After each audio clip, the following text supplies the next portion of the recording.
BJP नेता सुधा यादव ने 2024 में चुनाव और गठबंधन को लेकर कहा है कि सभी दल अपनी अपनी तैयारी करते हैं। बीजेपी जेजेपी हरियाणा में मिलकर अच्छी सरकार चला रहे हैं।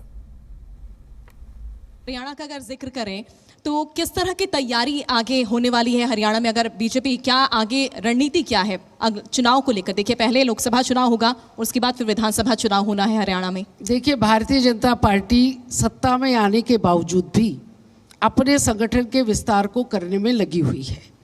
जनसंपर्क और संगठन का विस्तार दोनों कामों में लगी हुई है। ये अकेली पार्टी ऐसी है जो आज पन्ना प्रमुख तक बनाने के लिए आगे बढ़ी है। बूथ के ऊपर कमेटियां इन्होंने बनाई हैं। विभिन्न कार्यक्रमों के माध्यम से जनसंपर्क करते हुए सरकार की योजनाएं पिछड़े तबके तक जिनके लिए वो योजनाएं बनाई गई हैं वहाँ तक कैसे पहुँचे, इसकी धुरी हमारा कार्यकर्ता बना है। सरकार की योजनाओं को पहुँचाने में और उनको लाभ मिल सके, इसमें कार्यकर्ता अपनी भूमिका निभा रहा है। तो यही सब तैयारियां चुनाव के लिए होती है कि आपका जो बूथ है वो अगर मजबूत होगा तो हम कहते हैं कि बूथ जीता तो चुनाव जीता, तो निश्चित रूप से हम चुनाव जीतेंगे। इस रणनीति पर तो खैर कांग्रेस भी अब काम कर रही है, हालांकि संगठन अभी तक बना नहीं है। आप ही के सहयोगी जेजेपी भी अपना संगठन तो वो बना नहीं पा रहे। आप ही के सहयोगी जेजेपी भी लगातार अपने संगठन को मजबूत कर रही है, लेकिन बार बार एक आवाज उठती है कि अब बीजेपी को बैसाखी की जरूरत नहीं है।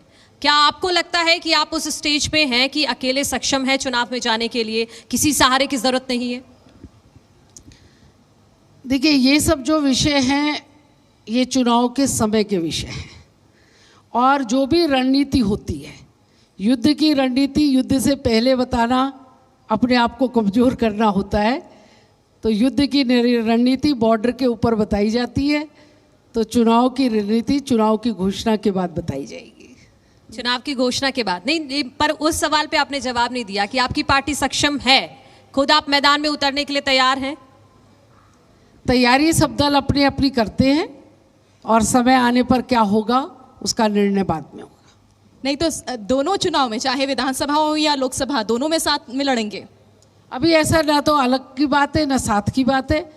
हम मिल करके एक अच्छी सरकार चला रहे हैं, दोनों के बीच में एक अच्छा तालमेल है और दोनों अपने अपने दल को मजबूत करने में लगे हुए हैं। बीजेपी नेता सुधा यादव ने कहा कि 2024 में बीजेपी की सीटें 2019 से भी ज्यादा आएंगी। सुधा यादव ने कहा कि देश के स्तर पर बीजेपी का मुकाबला किसी से नहीं है, क्योंकि अब बहुत सारे राजनीतिक दल क्षेत्रीय दलों में बंटे हैं। तीसरे मोर्चे के बनने पर भी सुधा यादव ने संशय जाहिर किया। अच्छा, 2024 में किससे मुकाबला देखती हैं आप सुधा यादव जी? पूर्ण बहुमत की भारतीय जनता पार्टी सरकार बनाएगी और मुझे तो लगता है कि 19 के भी आंकड़ों मतलब को पार गठबंधन की जरूरत नहीं है, साथ की जरूरत नहीं है। आपने लोकसभा की देश भर की बात करी ना, मैं इसमें साथ और बेसाथ की बात नहीं कर रही। हाँ। एनडीए जो है वो सरकार बनाएगी, इसको आप इस रूप में कह सकते हैं। और पिछली बार जितनी सीटें आई थी उससे ज्यादा सीटों के साथ हम सरकार बनाएंगे। मुकाबला किससे है? अब मुकाबला देश भर में तो किसी से नहीं है, क्योंकि लोग क्षेत्रीय दलों के अंदर बंट गए हैं। अलग अलग राज्यों में अलग अलग दलों के साथ में चुनावी राजनीति चल रही है।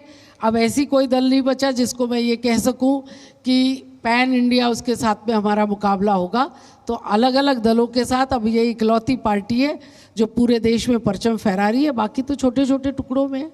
अच्छा, तीसरे मोर्चे को लेकर एक कमेंट और कर दीजिए आप। तीसरे मोर्चे की जो तैयारी चल रही है, हम समय समय पर देखते हैं, कभी अखिलेश जी नीतीश जी से मिल रहे हैं, कभी अरविंद जी नीतीश जी से मिल रहे हैं। 15 सालों से मैं तीसरे मोर्चे के गठन की चर्चाओं को सुनते आ रही हूँ। बहुत इसके अंदर मीटिंगें होती है, बहुत तेज़ी से ये लोग आगे बढ़ते हैं, लेकिन वो मोर्चा गठित नहीं हो पा रहा, क्योंकि जब अपनी अपनी राजनीति होती है, अपने अपने स्वार्थ होते हैं, तो कोई मोर्चा गठित नहीं हो पाता है। स्वार्थ की राजनीति जो लोग कर रहे हैं वो इस तरीके के कयास लगाते रहेंगे कि मोदी जी को हटाना है तो तीसरा मोर्चा बनाना है, लेकिन बना कभी नहीं पाएंगे।